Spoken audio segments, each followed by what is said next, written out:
Beribu-ribu orang perut buncit tapi tak tahu cara nak kempis. Ramai ingat perut buncit ni sebab makan banyak nasi atau makanan berlemak. Tapi sebenarnya, tak. Banyak orang tak tahu. Perut buncit ni lebih kepada masalah usus yang kotor. Makcik aku, perut dia buncit sangat walaupun makan tak banyak. Setiap pagi sembelit, perut rasa penuh, badan rasa berat.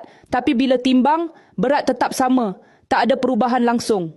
Dah cuba macam-macam cara, tapi tetap tak kempis. Tapi masalah sebenar bukan pada makanan, tapi usus yang dah penuh dengan toksin dan najis lama. Usus yang kotor ni, toksin tak keluar ikut najis, malah toksin tu berpusing balik dalam badan, buat hormon kacau, buat kulit naik jerawat, badan rasa lesu dan mudah penat. Semua masalah ni bermula dari dalam usus. Makcik aku, bila dia tahu punca sebenar, aku cadangkan dia cuba jus Golich. Herba semula jadi dengan bahan-bahan macam batang mimpi, bunga kekwa dan kayu manis. Jus Golich ni bukan sekadar jus biasa, ia dah lulus ujian makmal dan disokong oleh kajian Universiti Antarabangsa. Jus ni bantu bersihkan usus, buang toksin dan tenangkan sistem penghadaman. Makcik aku mula amalkan jus Golich pagi dan malam.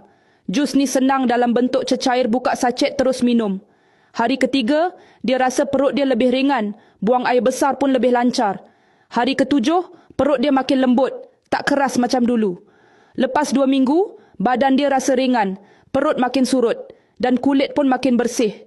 Kalau makcik korang pun ada masalah yang sama, dah cuba macam-macam cara tapi perut tetap buncit, cuba Jus Golich sekarang ada trial pack. Kalau beli 2 paket atau 3 paket TikTok belanja promosi jimat, cuba dulu, baru rasa beza bila usus korang dah bersih dari dalam.